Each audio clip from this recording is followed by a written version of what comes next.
నమస్తే, welcome to our channel. నేను మీ ప్రియాంక. శ్యామల గారు ప్రెస్ మీట్ పెట్టి బస్ ప్రమాదానికి గల కారణాలు ఆవిడ తప్పుగా చెప్పారు, అంటే ప్రజల్లోకి ఒక తప్పుడు సమాచారాన్ని తీసుకెళ్తున్నారు అని చెప్పి ఆవిడ మీద, అలానే వైఎస్ఆర్సీపీకి సంబంధించిన ఒక 26 మంది మీద కేసు నమోదు చేయడం, నిన్న విచారణకి తీసుకెళ్లడం జరిగింది. విచారణలో ఆవిడ లోపల ఒక మాట, బయట ఒక మాట మాట్లాడారు. ఇప్పుడు ప్రజలంతా ప్రశ్నిస్తున్నారు, ఏంటి నీ తీరు అని. సో అసలు లోపల ఆవిడ ఏం చెప్పారు, బయటకు వచ్చి ఏం మాట్లాడారు అనేది ఈ వీడియోలో డిస్కస్ చేద్దాం. మనతో మాట్లాడడానికి సీనియర్ జర్నలిస్ట్ డాక్టర్ దుర్గా వడ్లమానే గారు ఉన్నారు. ఆవిడ తెలుసుకుందాం. నమస్కారం అండి. శ్యామల వ్యాఖ్యలు ఎలా చూడాలి? లోపలికి వెళ్ళి నాకు సంబంధం లేదు అని సజ్జల గారి గురించి చెప్పి బయటకు వచ్చి నేను ఫైట్ చేస్తాను, నాకు సమాధానం చెప్పలేక కూటమి వాళ్ళు ఈ విధంగా నన్ను అరెస్ట్ చేపించారు అని చెప్పేసి ఆవిడ అంటున్నారు. అసలు వాస్తవం ఏంటి?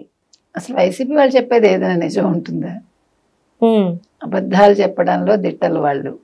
అబద్ధాలు స్ప్రెడ్ చేయడంలో వాళ్ళ సోషల్ మీడియా నెంబర్ 1, ఫేక్ ప్రచారాలు చేయడంలో ఇంకా నెంబర్ 1. కాబట్టి ఆవిడ తాను ముక్కే కాబట్టి అలాగే మాట్లాడుతుంది. ఆవిడకి దమ్ము ధైర్యం లేదు కదా. వైసీపీ వాళ్ళకి లేనివేంటి? దమ్ము ధైర్యం. ఆ పదాలు చెప్తారు మళ్ళా, కానీ వాటి అర్థం తెలియదు. అందుకని శ్యామల ఏం చేసింది ఆవిడ, మొన్న మీరు చూసారు ఆవిడ ప్రెస్ మీట్, అధికార ప్రతినిధి హోదాలో వచ్చేసి ఒక అడ్డబొట్టు పెట్టుకుని ఆవిడ, ఐ థింక్ కార్తీక సోమవారం ఏమో ఆ రోజు కదా వచ్చింది, వచ్చి పచ్చి అబద్ధాలు చెప్పింది. బస్సు యాక్సిడెంట్ ఏదైతే ఉందో అందులో ఎవరిది తప్పు ఎవరిది ఒప్పు అనేది తెలుసుకోకుండా వాళ్ళ చావుకి కారణం ఎవరు? చంద్రబాబు నాయుడు గారు, లోకేష్. మీ ఇంట్లో ఏదైనా జరిగితే కూడా దానికి కారణం చంద్రబాబు నాయుడు గారు, లోకేష్. అంటే మంచిగా చెడుకా? ఏదో చెడు మెయిన్, చెడుకి మంచిగా ఎప్పుడు ఉండదు. మీ ఇంట్లో ఏ చెడు జరిగినా దానికి కూడా ఈ ప్రభుత్వం ఏం చేస్తోంది, చంద్రబాబు నాయుడు గారు ఏం చేస్తున్నారు, మీ ఇంటికి వచ్చి ఎందుకు చూడలేదు అని అడుగుతారు వాళ్ళు. అంతే కదా. వాళ్ళ నాయకుడు ఎక్కడ ఉంటాడు? యలహంకలో పడుకొని ఉంటాడు, కానీ ఆయన సోషల్ మీడియాలో చక్కగా పోస్టులు పెడతాడు. చంద్రబాబు నాయుడు గారు డైరెక్ట్ అక్కడికి వెళ్తారు. లోకేష్ వెళ్ళాడా లేదా కాశీబొగ్గ ఇన్సిడెంట్ కి? అంతకుముందు ఈ బస్సుది ఏదైతే ఉందో ఇందులో ఎవరిది తప్పు మీకు తెలుసు, అందరికీ తెలిసింది మేడం. ఇది ప్రపంచం అంతా తెలుసు ఏం జరిగిందో. దానికి ఎవడేం చేస్తాడు? ఇప్పుడు ఒక బైక్ అతని పేరేంటి, శివశంకరు, ఎర్రిస్వామి, ఇద్దరు వాళ్ళు బెల్ట్ షాపులో మద్యం తాగేసి కల్తీ మధ్య వాళ్ళు యాక్సిడెంట్ చేశారు అంటుంది. అదే పోలీసులు ఇవాళ ప్రశ్నించారు, కర్నూలు పోలీసులు. కారుమూరి వెంకటరెడ్డితో వెళ్ళింది. తర్వాత చాలా మంది వైసీపీ శ్రేణులంతా వెళ్ళారట కూడా, ఎందుకు గందరగోళం సృష్టించడానికి.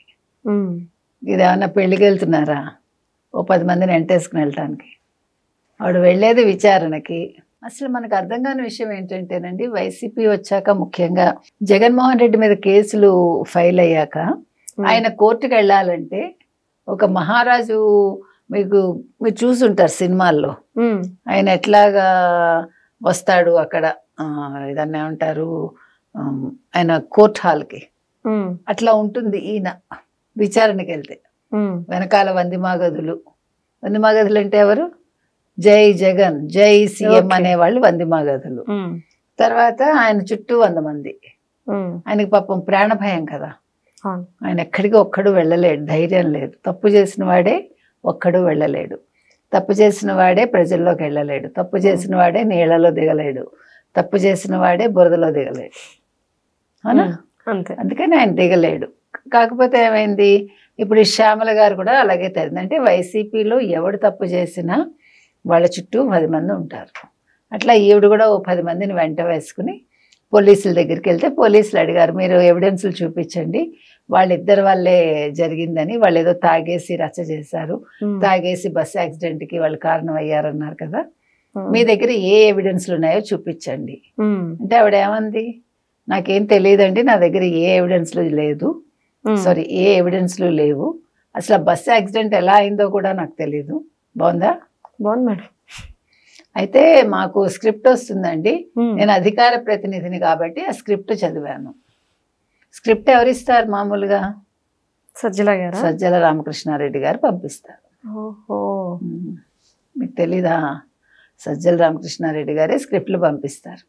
అందుకని అంటే చూసారా, మీకు డబ్బులు వచ్చేస్తే చాలు. నేనేమో పేటిఎం అంటే మీకు కోపం వస్తుంది, ఖచ్చితంగా వస్తుంది.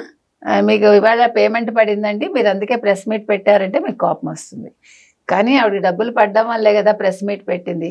నేను చెప్పానా ఏమంటే స్క్రిప్ట్ వస్తుంది, స్క్రిప్ట్ చదువుతుంది ఆవిడ అంటే ఆ రోజు అందరూ నా మీద కోపడ్డారు. ఈరోజు ఆవిడే ఒప్పుకుంది, నాకు స్క్రిప్ట్ వస్తుంది, నేను చదువుతాను, నాకు ఏం జరిగిందో సంబంధం లేదు, నేను నిమిత్త మాత్రాలని, వాళ్ళు చెప్పింది నేను చేస్తాను అని ఆవిడ పోలీసుల దగ్గరే చెప్పారు కదా. చెప్పిందిగా మేడం. మరి పోలీసుల దగ్గరికి వెళ్ళేమో నాకు సంబంధం లేదని సజ్జల గారు చెప్పారు. మరి బయటకు వచ్చి నేను పోరాటం చేస్తానని ఎందుకంటున్నారు? అంటే ఎవరి మీద పోరాటం చేస్తుంది? ఇప్పుడు తేడా వస్తే వాళ్ళు పోరాటం చేసి ఈవిడ సంగతి తేలుస్తారు. ఎవరు? సజ్జల. అంటే ప్రెస్ మీట్ లో విలేకరులు అడిగిన ప్రశ్నలు కొన్ని అడిగారు, నేను కొన్ని ప్రశ్నలు లేవనెత్తాను, దానికి ఎలా అరెస్ట్ చేస్తారు, కేసు ఇస్తారు. అది మరి ముందే లోపల ఎందుకు మాట్లాడలేదుట?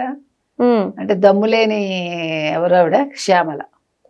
దమ్ము శ్యామల, దమ్ము లేని దమ్ము శ్యామల. అందుకని ఆవిడ ఏం చెప్పింది బయటకు వచ్చి, నేను 10 ప్రశ్నలు అడిగాను, నాకు సమాధానం చెప్పలేదు, నాకేం భయం లేదు, నేను పోరాటం చేస్తాను. నేను అంటే వీళ్ళందరూ కూడా అవినీతి మీద, అక్రమాల మీద, ఇలాంటి ఇన్సిడెంట్స్ జరిగితే వాళ్ళు పోరాటం చేస్తారు. ఎక్కడ చేస్తారు? వాళ్ళ ఇంట్లో వీడియో రికార్డ్ చేసి. రోడ్డు మీదకి వస్తే ప్రజలు ఇంకేం లేదు, మామూలుగా ఉండదు పరిస్థితి. అయినా ఇప్పుడు ఆవిడ ఎందుకు ఖర్చు పెట్టుకుని రోడ్డు మీదకి వస్తుంది? ఇప్పుడు జగన్మోహన్ రెడ్డి ఏమీ డబ్బులు ఇవ్వడు కదా అలాంటి వాటికి. మీరు చెయ్యండి పోరాటం, మీకు నెల కింద పేమెంట్ ఇస్తాను కదా అంటాడు ఆయన. ఆ పేమెంట్ వాళ్ళ ఖర్చులకు సరిపోవు. అందుకని ఆవిడ అప్పుడప్పుడు మెరుపుతీగలాగా వచ్చింది వెళ్ళింది. సో ఈ మెరుపుతీగ ఈసారి నీకు మెరుపుతీగ ఇంత మెరుపు ఎక్కువైపోయిందని పోలీసులు పిలిచారు. అంటే ఒక్కసారి కేసు పడింది కదా, నెక్స్ట్ టైం మాట్లాడేటప్పుడు ఆచితూచి చూద్దాం. అదే మళ్ళీ ప్రెస్ మీట్ పెట్టినప్పుడు మనకి దొరకకపోదు ఆవిడ శ్యామల కదా. అంతే. అంటే ఇవన్నీ కూడా ఏమైందంటేనండి, వీళ్ళకి ఒక అహంకారం వచ్చేసింది. ఎలక్షన్స్ ముందు ఈవిడ జగన్మోహన్ రెడ్డిని కలిసింది, మీకు గుర్తుందా? అక్కడ ఫ్లైట్ దగ్గర, అదే హెలికాప్టర్ దగ్గర ఎక్కడ. అప్పుడు చాలా మంది అడిగారు, మీరు గతంలో కూడా మీరు వచ్చారు లాస్ట్ లో, అప్పుడు మీ వల్లే గెలిచారు జగన్మోహన్ రెడ్డి అనేసరికి ఈవిడ ఇంకా మామూలుగా లేదు, భూమికి జానెడెత్తున లేచింది ఆవిడ. లేచి అవును ఈసారి కూడా డెఫినెట్ గా జగన్మోహన్ రెడ్డి వచ్చేస్తారు, 9వ తారీఖు ఎప్పుడో ప్రమాణం పెట్టుకున్నారు కదా, ప్రమాణ స్వీకారోత్సవం ఎక్కడ? వైజాగ్ లో. సో రెచ్చిపోయి మాట్లాడింది. మరి ఆయన ఓడిపోయాక మరి నా వల్లే ఓడిపోయాడని చెప్పగలదా? చెప్పలేదు కదా. సో మొత్తం మీద శ్యామల గారు లోపల ఒక మాట, బయట ఒక మాట చెప్పారు. ఇప్పుడు ఆవిడ మీద కారాలు మిరియాలు నూరేది సజ్జల గారు. ఎందుకంటే లోపల ఏం చెప్పింది ఆవిడ, నాకు స్క్రిప్ట్ వచ్చింది, నేను స్క్రిప్ట్ చదివాను, నాకు సజ్జల స్క్రిప్ట్ ఇచ్చారని చెప్పింది. అందుకని ఆవిడ ఆ స్క్రిప్ట్ సంగతి ఏంటో ఇప్పుడు సజ్జల తేలుస్తారు శ్యామల విషయం. అంతే, వాళ్ళకి మధ్య చిచ్చు రేగింది. Right, thank you so much. Thank you.